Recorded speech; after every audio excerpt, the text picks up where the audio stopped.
Welcome back to the deep dive. It's great to be here. Our whole mission on this show is to try and cut through the overwhelming noise of the modern world. There's so much of it. So much. And today, we want to give you an essential linguistic toolkit, a way to feel truly informed. We've all been there, right? You're reading a headline about, say, the gig economy, or you hear someone talking about burnout in a meeting. Or a new algorithm. Exactly. And you know the words, you know the dictionary definition, maybe, but you might be missing the deeper context, the stuff that really defines our current moment. And it's more than just, jargon fatigue. It's not just about being tired of buzzwords. No. These terms are, they're the foundational pillars of our contemporary society. They connect everything: politics, technology, economics, even our own psychology. So if you only know the definition, you're only seeing the tip of the iceberg. You're only seeing the surface. To really participate in these conversations, or even just to navigate them, to be genuinely well-informed, you have to understand the tensions behind the words, the debates, the economic forces. That's what these words really represent. Absolutely. So that's our goal today. We have curated a massive stack of sources, and we've distilled them down into the 50 most essential pieces of contemporary vocabulary. And we've grouped them across 10 vital themes to make sense of it all. And we're not here to just read you definitions. That would be boring. We're here to jump straight into the implications. The so what? The so what, exactly. This is your shortcut to understanding why these concepts matter to you right now. It doesn't matter if you're launching a startup or just, trying to manage your personal emotional resilience. This is for you. Our mission here is really to transform that passive knowledge, the stuff you hear, into actionable insight. Right. By the end of this deep dive, our goal is that you'll have a new kind of fluency in the language of the modern era. You'll see how a concept like AI influences your digital footprint. Or how your own body, your metabolism, is actually affected by the pressures that lead to burnout. It's all connected. All connected. Okay, let's unpack this. Let's do it. We are diving into the definitive language of the modern era, and we're going to begin, naturally, with the dominant forces of change. Where else could we start? The digital shift, and how it is fundamentally rewriting the entire contract of work. So, in any discussion about industrial change today, there are two terms that are the absolute engines driving everything. Artificial intelligence, or AI, and automation. And we hear them constantly. They're often lumped together, but the difference between them is it's cognitive, it's critical. It really is. And that difference, it really lies in the nature of the task that's being performed. Okay, so break that down for us. Let's start with automation. Automation, fundamentally, is about substituting human effort in tasks that are highly repetitive. Like on a factory floor. Exactly. Or, rule-based, physically predictable tasks. Think about something called robotic process automation, or RPA, in the finance world. It's a piece of software that can execute the same transaction millions of times without error. It's all about efficiency, consistency, and frankly, eliminating human error in these very structured environments. It handles the what. The what? I like that. It does this specific thing over and over. But the power of AI, that's different. Completely different. AI handles the how and sometimes even the why. How so? But AI systems are designed to simulate human intelligence. We're talking about learning, reasoning, even creativity, making decisions when things are uncertain. So it's not just following a set of pre-programmed rules. Not at all. We've moved so far beyond simple deterministic algorithms. Yeah. Today, the big conversation is about machine learning and critically generative AI. And that's the technology that can actually create new content. Right. New text, images, computer code, and that shift from just processing information to generating it. That's what makes this current wave so economically disruptive. Because it's targeting jobs we thought were safe. Precisely.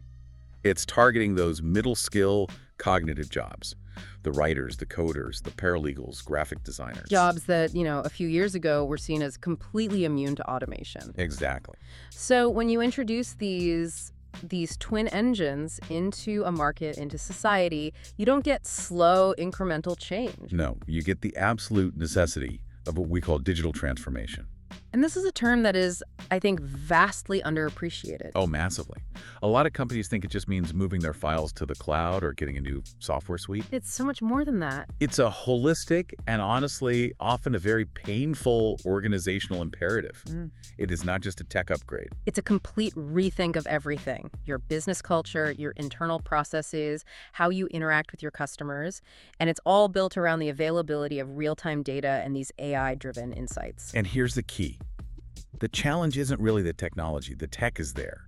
The challenge is human resistance to change. Right. It means tearing down those old organizational silos that have been there for decades. It means training people in entirely new digital skills, which we'll get to.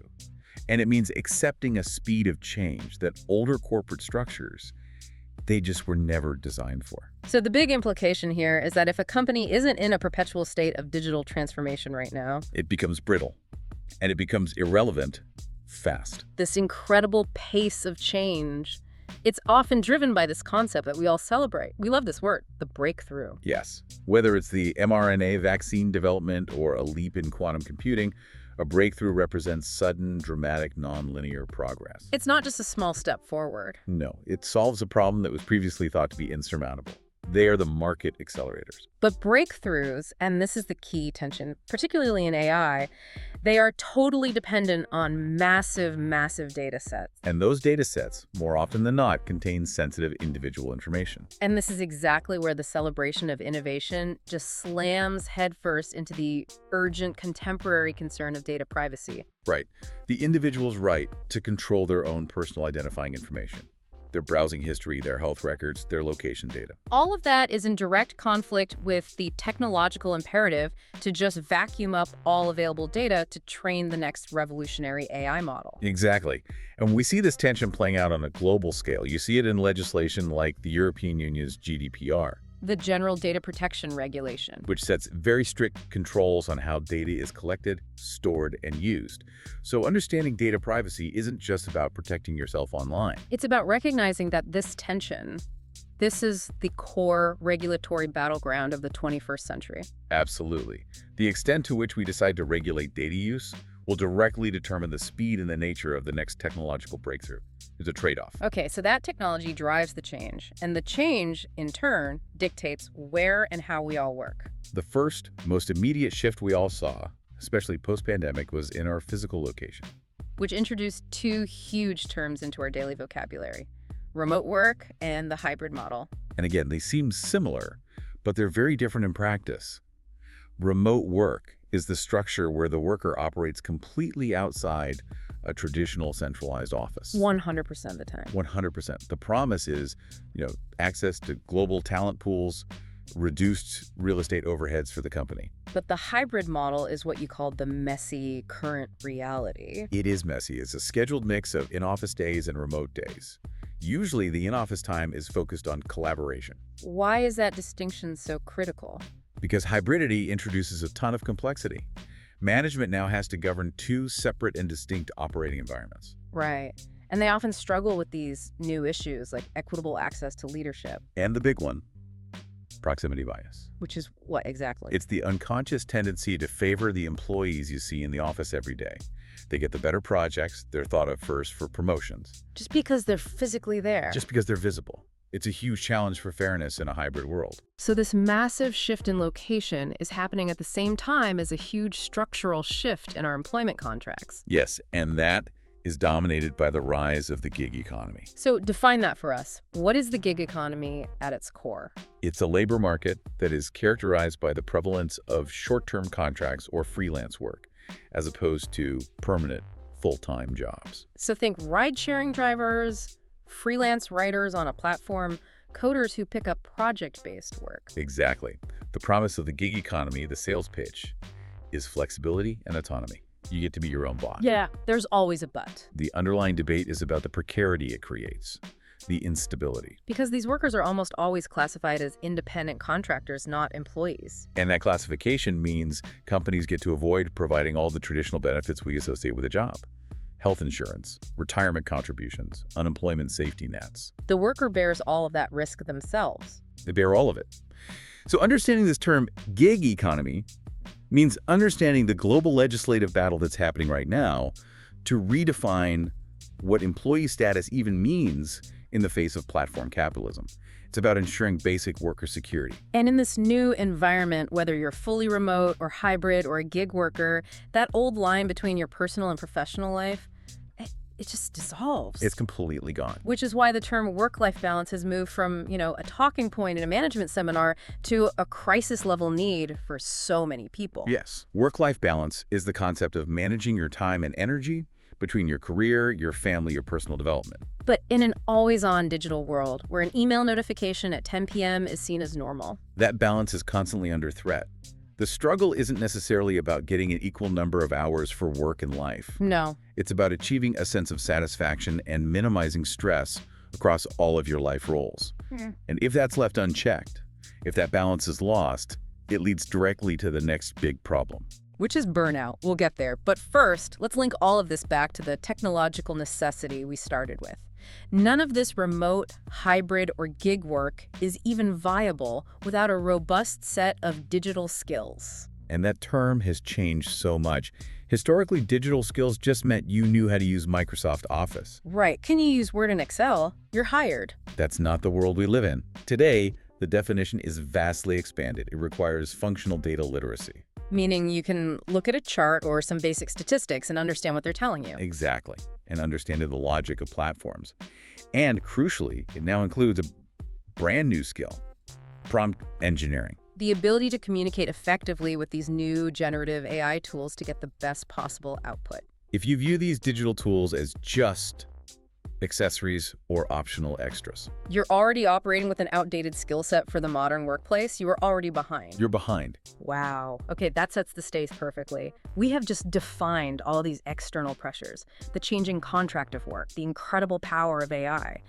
So if the world outside is moving this fast, driven by these digital forces and structural pressures, the question becomes, what's the language we need to define our personal ability to navigate and, frankly, survive that pace? Exactly. So we're going to pivot now. We're moving from the outside world to the inside. We're talking about the inner toolkit.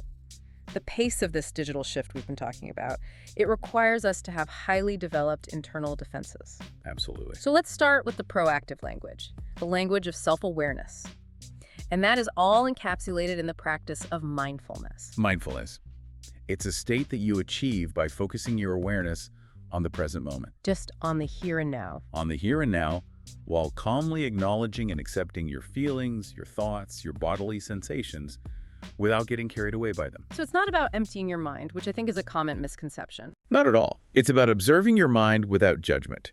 It's a deliberate shift from being purely reactive to your environment to being responsive. And why is that foundational? Because it helps create this necessary space, little gap between a stimulus like a stressful email and your reaction to it. And in that space, that's where we can deploy specific tools. Right, what we call coping strategies. These are the specific behaviors or thoughts or emotional responses we use to manage challenging situations or just daily stress. They're the practical application of mindfulness.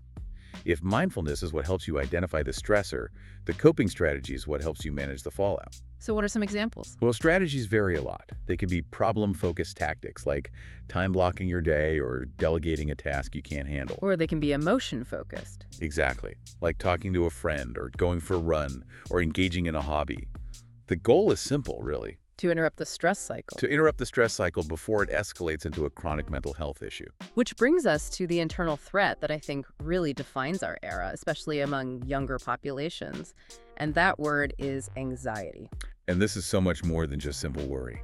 It's characterized by persistent, excessive worry, nervousness, or unease that actually interferes with your daily functioning. And it feels like the current environment is just a perfect breeding ground for it. It absolutely is. The constant fire hose of information, political volatility, economic precarity. It's all rooted in the fear of an uncertain future outcome. It is. And if an individual struggles to develop those effective coping strategies we just talked about, that anxiety can become chronic and honestly debilitating. And the professional extension of that unmanaged stress is burnout. Yes. And as you mentioned earlier, this is so important. This is not just being tired. This is not just fatigue. The World Health Organization actually classifies burnout as an occupational phenomenon. Right. A syndrome conceptualized as resulting from chronic workplace stress that has not been successfully managed. And it has 3 dimensions, right? 3 core dimensions, yes. The first is feelings of energy depletion or just total exhaustion. Okay. The second is increased mental distance from one's job, or, feelings of negativism or cynicism about your work. And the third? Reduced professional efficacy. The feeling that you just can't get anything done right anymore. And the fact that it's classified as occupational is huge. It's a massive shift because it moves the responsibility from the individual as some kind of personal failing back to the organization. It's a systemic failure in culture or workload or control. So understanding burnout means recognizing that the cure has to involve systemic change in the workplace, not just telling people to do more self-care. Exactly. More yoga isn't going to fix a toxic work environment. So if we can manage our stress with these coping strategies and we can avoid the extremes of anxiety and burnout, the desirable outcome, the goal, is emotional resilience. Emotional resilience. This is the ability to adapt well in the face of adversity, trauma, tragedy, threats, or just significant sources of stress. And it's not something you're born with. No, it is not an inherent trait. It is a trainable skill set. It's built upon self-awareness and self-regulation. In a world of constant change and flux, resilience acts as a kind of psychological shock absorber. It really is the ultimate measure of success for this inner toolkit we're building. Building that resilience, though, it requires a new way of thinking about how we drive action. We have to move beyond just temporary enthusiasm. Which means we need to distinguish very clearly between fleeting motivation and sustainable discipline. Okay, let's break that down. Motivation. Motivation is the initial desire or reason for action. It's the feeling that gets you started on something new. It's high when you launch a new project or start a new diet. It's inherently unreliable. Completely, because it's tied to your emotion and your context, and those things change constantly. But what's discipline? Discipline, on the other hand, is the ability to act based on your principles or your long-term goals, regardless of your current emotional state. It's doing what you said you would do long after the mood you said it in has left. That distinction is just pivotal. If you rely only on motivation, you are ensuring failure for when the task gets difficult or boring. Which it always does. Always. Yeah. Discipline is what determines long-term success because it allows you to minimize the cognitive load of decision-making. That's a great way to put it. If you have the discipline to go to the gym every Tuesday morning, Yeah. you don't waste any mental energy deciding if you feel like going. You just go. The decision is already made. Discipline is the bedrock for the other process terms we need to master, starting with systematic goal setting. And this isn't just wishful thinking. No. This is the process of defining what you want to achieve in specific, measurable, attainable, relevant, and time-bound steps. The SMART framework. Poorly defined goals are just vague aspirations. I want to be healthier. Right. But properly set goals provide a clear, trackable roadmap. I will walk for 30 minutes 3 times a week for the next month. And the engine that translates that discipline into effortless action is habit formation. This is the process where a new behavior becomes automatic through repetition. It's often cued by an environmental trigger. We need to understand the mechanics here, I think. Well, habits often rely on reducing friction. There's the famous 2-minute rule, which suggests you should make the start of any new task so easy it takes less than 2 minutes. So you don't want to read more, you want to read 1 page. Exactly. Once a behavior becomes automated like that, you free up the very limited mental bandwidth you have for conscious decision-making, and you can dedicate that energy to higher-level, more complex tasks. And the ultimate practice that ties all of this together, especially for the modern knowledge worker, is effective time management. Which, again, is a term whose meaning has changed. How so? In the current digital landscape, time management is really attention management. That's a great point. It's not about filling every minute of your calendar. No. It's about reserving large blocks of uninterrupted time for what Cal Newport calls deep work. It's about shutting off notifications. It's about prioritizing tasks based on their leverage and impact, not just their urgency. If you can't manage your digital attention span, all the discipline and habits you try to build will inevitably be undermined by digital fragmentation. You'll just be pulled in 1,000 different directions. That is the complete inner toolkit. So we've equipped ourselves psychologically to deal with the demands of the modern world. Right. Now let's take that idea of self-care and expand our focus. We'll go to the biological foundation of health, and then outward from there to the health of the entire planet.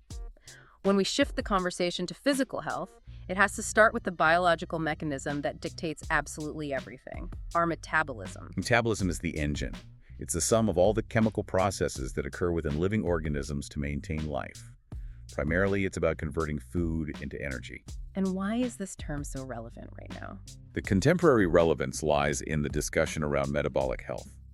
We are seeing epidemics of conditions related to insulin resistance and chronic inflammation.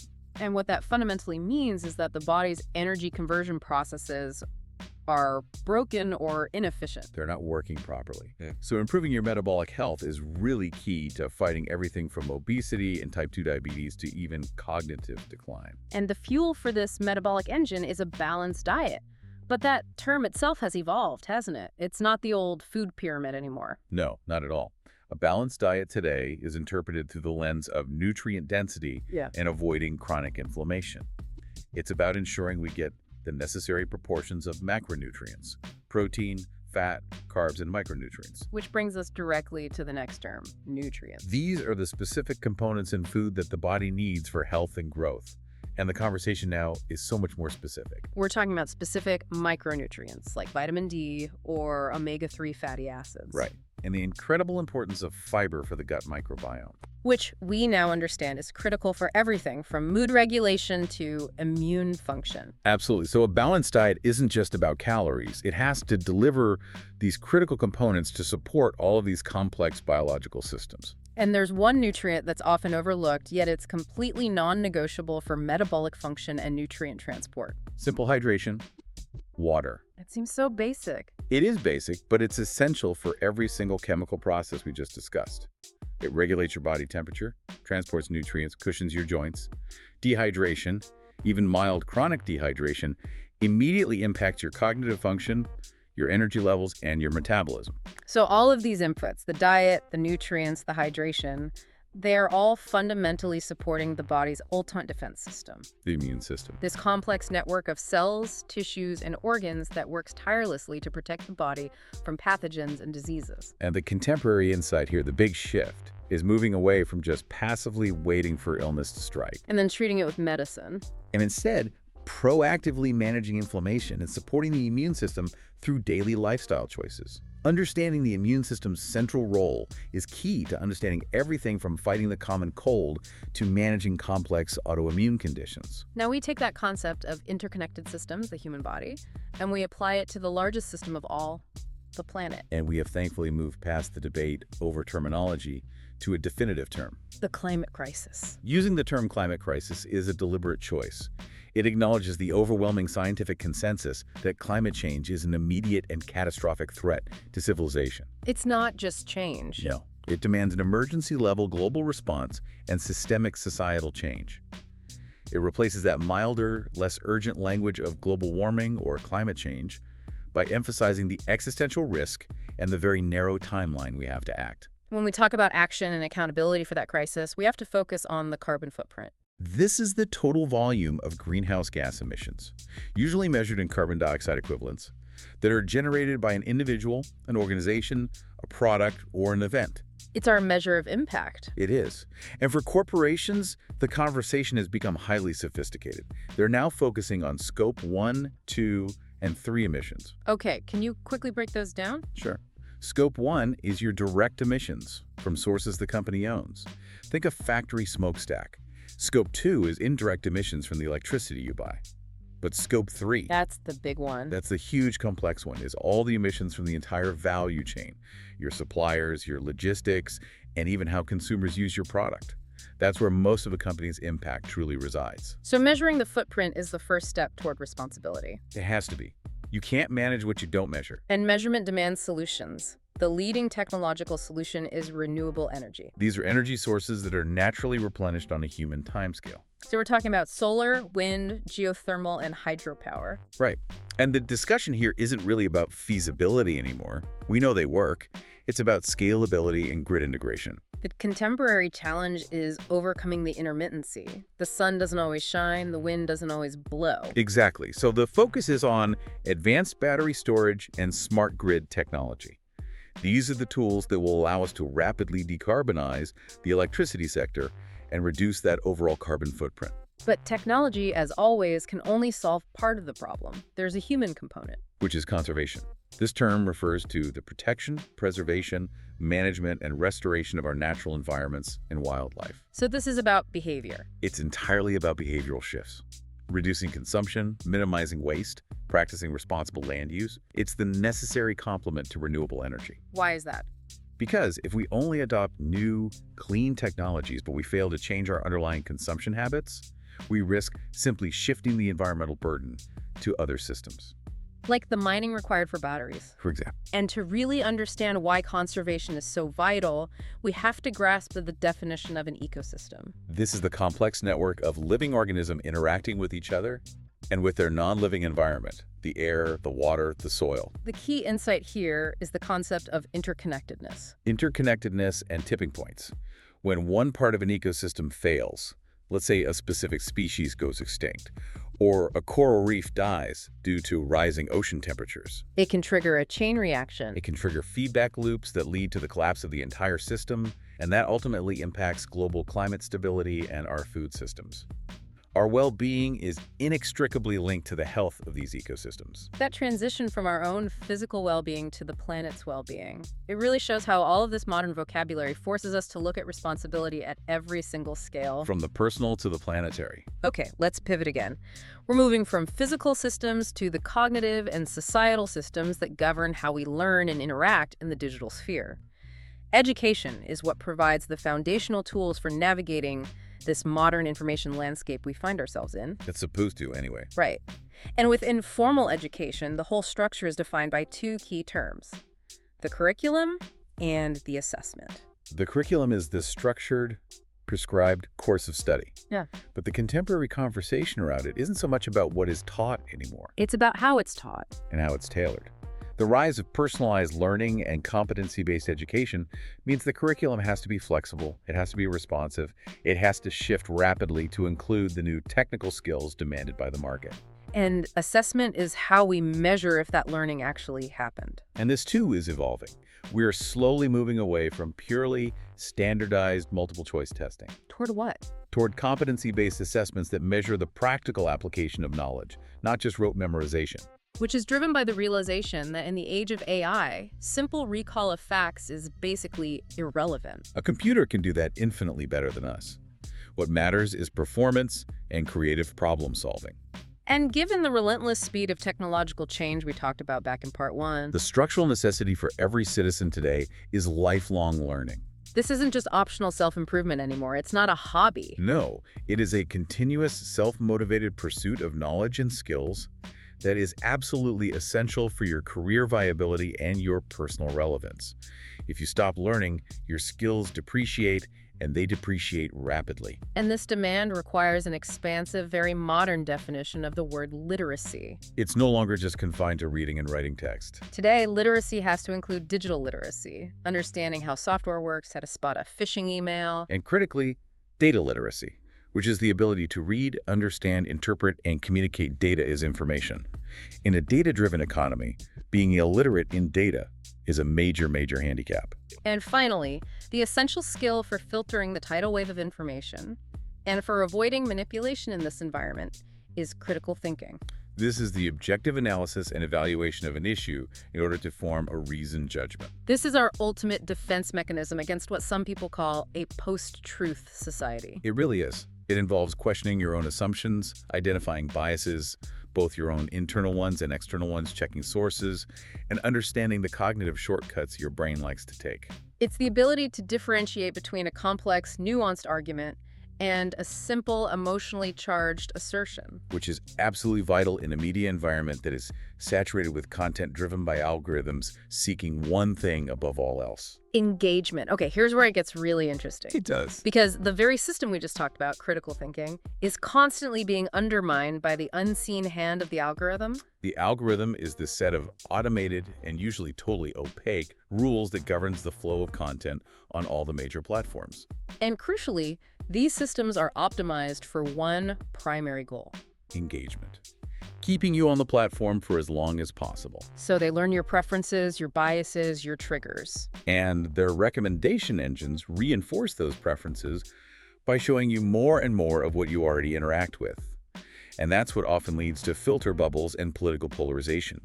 The algorithm is literally shaping reality for billions of people, yet so few of us understand its optimization goals. And what that algorithm seeks, as you said, is engagement. This is the currency of digital interaction. It's measured by likes, shares, comments, and viewing time. And content that sparks strong emotional reactions, outrage, surprise, fear, that's what generates the highest engagement. And that's the problem.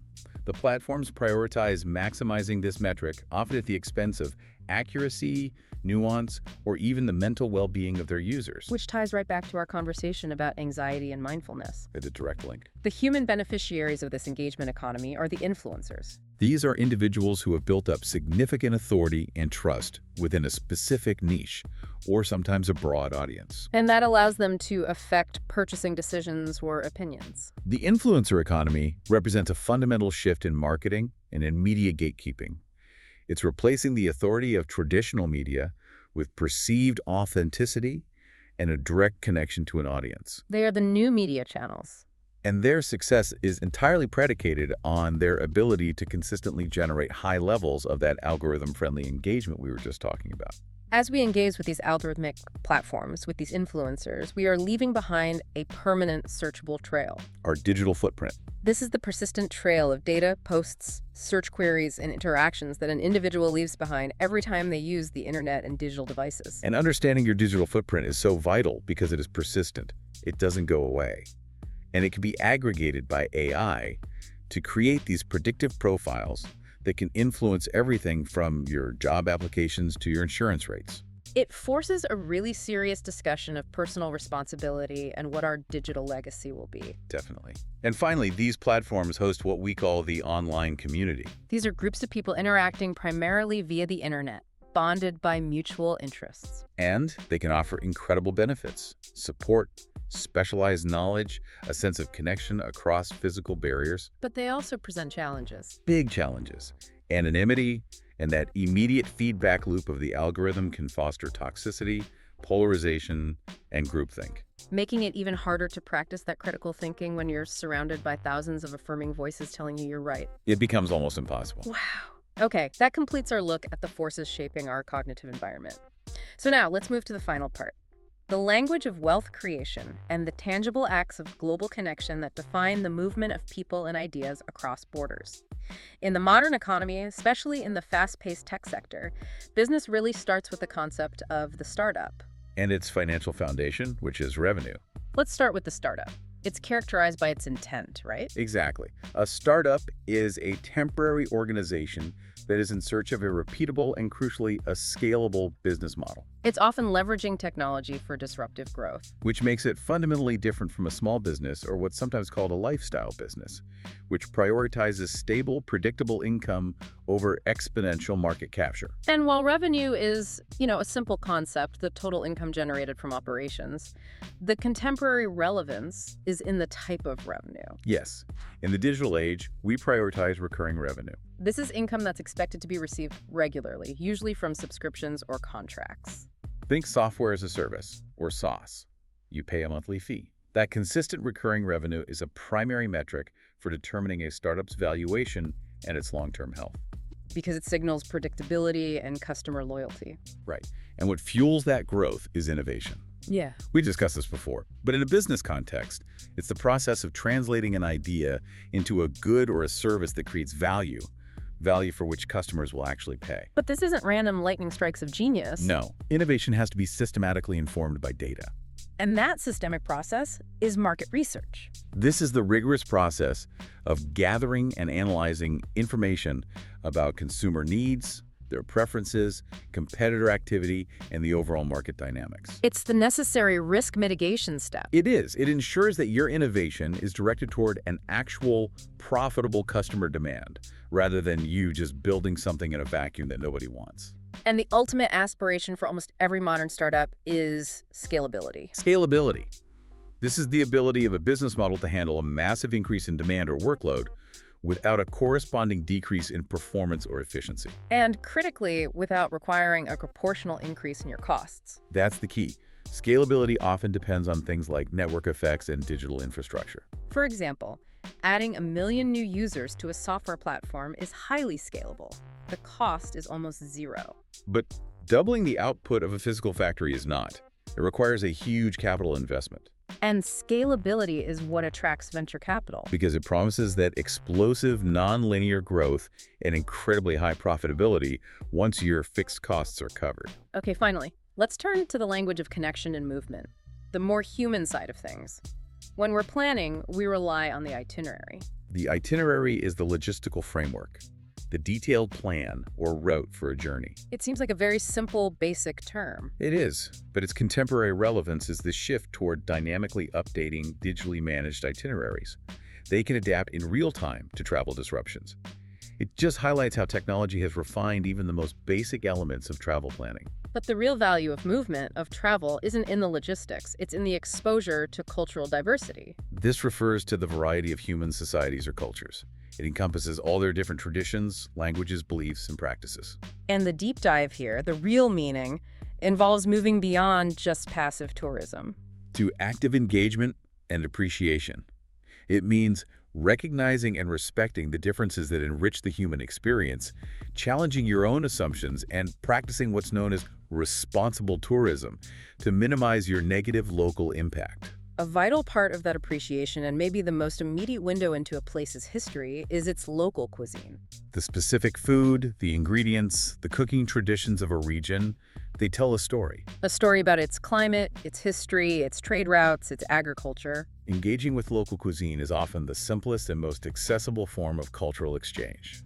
But it also ties back into our earlier environmental discussions. Understanding the local ecosystem that actually supports that food. And the sustainability of those production methods, it's all connected. The human interaction that really defines a positive travel experience is hospitality. This is the friendly, generous reception and entertainment of guests, visitors, or strangers.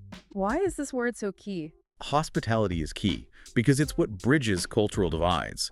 It's the quality of the service and the human interaction that makes a stranger feel genuinely welcome. It fosters mutual understanding and respect. It transforms a transactional experience, like checking into a hotel, into a memorable human connection. Exactly. And finally, we look at the physical anchors of history and identity. The landmarks. These are places, objects, or structures that are recognized for their unique historical, geographical, or cultural importance. And in the age of mass tourism and constant digital documentation. The discussion around landmarks now really centers on preservation, accessibility, and the management of over-tourism. It's about ensuring these physical anchors of our shared identity are protected for future generations. Not simply commodified for immediate consumption on social media. Hashtag outro. Wow, okay. We have covered an immense amount of territory in this deep dive. We really have. 50 critical terms across 10 vital themes, from the rapid structural changes driven by AI and the gig economy, to the deeply personal necessity of emotional resilience and the global imperative of the climate crisis. We haven't just defined them. We've tried to explore their contemporary tensions and what they really mean today. And the ultimate synthesis, I think the key takeaway, is recognizing their interconnectedness. Yes. I mean, consider the journey we just took. How does a startup achieve scalability? Well, it requires innovation that's driven by market research. And it has to be staffed by employees who have mastered their digital skills. And who practice discipline so they can avoid burnout. Everything is linked. It's all one big system. So what does this all mean? I think mastering this comprehensive vocabulary is your first step. It's the first step toward effective communication and informed action in the world today. If you can clearly articulate the difference between automation and AI, or if you can understand the systemic nature of burnout, you move past just passively receiving information and into the realm of truly informed decision-making. Whether you are managing your personal carbon footprint or you're setting corporate revenue goals, it applies everywhere. And we want to leave you with a final exercise, a final thought. Okay. Take one term that really surprised you today. Maybe it was prompt engineering as a digital skill, or the scope of what market research actually entails, and just try to trace its connection to two other seemingly unrelated themes we discussed. Give us an example. For instance, how does the social media algorithm's relentless pursuit of engagement directly fuel the risk of anxiety within an online community? That's a powerful connection. This active process of linking these concepts for yourself, that is the ultimate step in becoming truly well-informed. Start connecting those dots. That's all the time we have for this deep dive. Thank you so much for joining us.